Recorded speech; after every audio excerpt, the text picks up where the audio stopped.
Әлеге бригадада 9 кеше тупланган, әмма аларның эшләү мәйданнары бөтен Мөслим буенча таралган дисәң дә ялгыш булмас.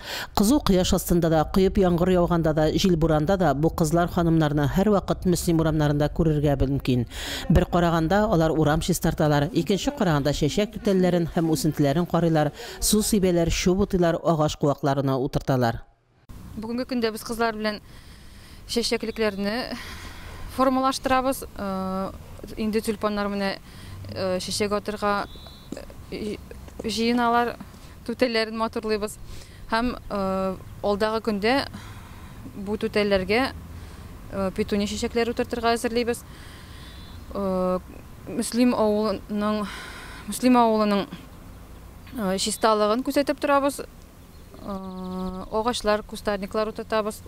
Эшләренең күп кырлы һәм авыр булуына карамастан бригада кызлары үз эшләреннән бер дә зарланмыйлар. Алар үз хезмәтләрен бик яратып, төгәл итеп башкаралар. Biz монда бит инде эшлибез, бик ошотып эшне, бик яратып. Яратмаган кеше эшли алмый инде. Монда эшләр өчен бик эшеңне яратып кирергә кирәк.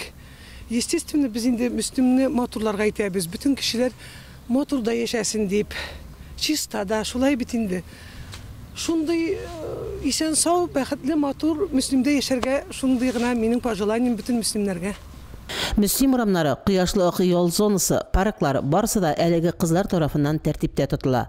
Аларның нәфис куллары белән матурлык булдырыла. Шуңа күрә дә безгә, мөслимләргә, әлеге матурлыкны сакларга, һәр көнне шушы матурлыкны булдыручы кызлар хезмәтенә ихтирам һәм хөрмәт белән карарга кирәк. Фәрдә Гантинова, Айрат Фазылов, Мөслим телевидениесе.